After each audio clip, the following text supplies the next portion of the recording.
Bienvenue dans ce guide technique sur le Dyson V10. Nous sommes Kelatos Informática, experts en réparation technique. Nous récupérons votre appareil à domicile, réalisons un diagnostic gratuit et vous envoyons un devis avant toute réparation. Sans appel, sans déplacement. Nous sommes situés calle Joaquín María López 26, à Madrid. Pratique, transparent et professionnel. Lien dans la description.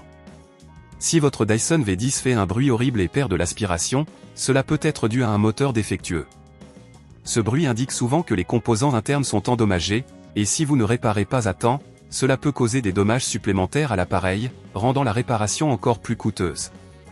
Pour effectuer cette réparation, vous aurez besoin d'un tournevis cruciforme, d'un tournevis plat, d'une pince, et d'un nouveau moteur compatible avec le Dyson V10. Commencez par éteindre l'appareil et débrancher le chargeur. Ensuite, utilisez le tournevis cruciforme pour retirer les vis qui maintiennent le couvercle de l'appareil. Soyez prudent lors de l'ouverture, car il y a des pièces fragiles à l'intérieur.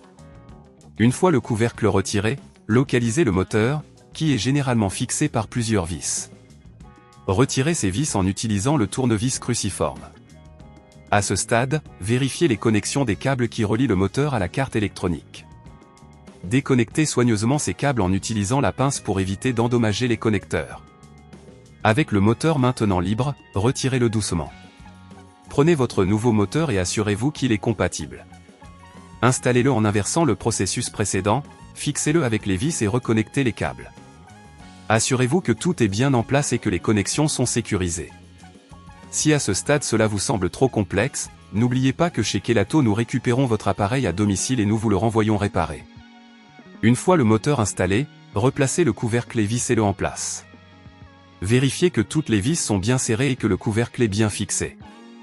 Avant de tester l'appareil, assurez-vous qu'il est complètement assemblé. Pour éviter que ce problème ne se reproduise, nettoyez régulièrement les filtres et vérifiez les brosses pour éviter l'accumulation de débris. Si vous entretenez bien votre Dyson, vous prolongerez sa durée de vie. Si vous ne voulez pas risquer d'endommager votre appareil, chez Kelatos nous le récupérons, le réparons et le renvoyons à votre domicile dans toute la France. Lien dans la description.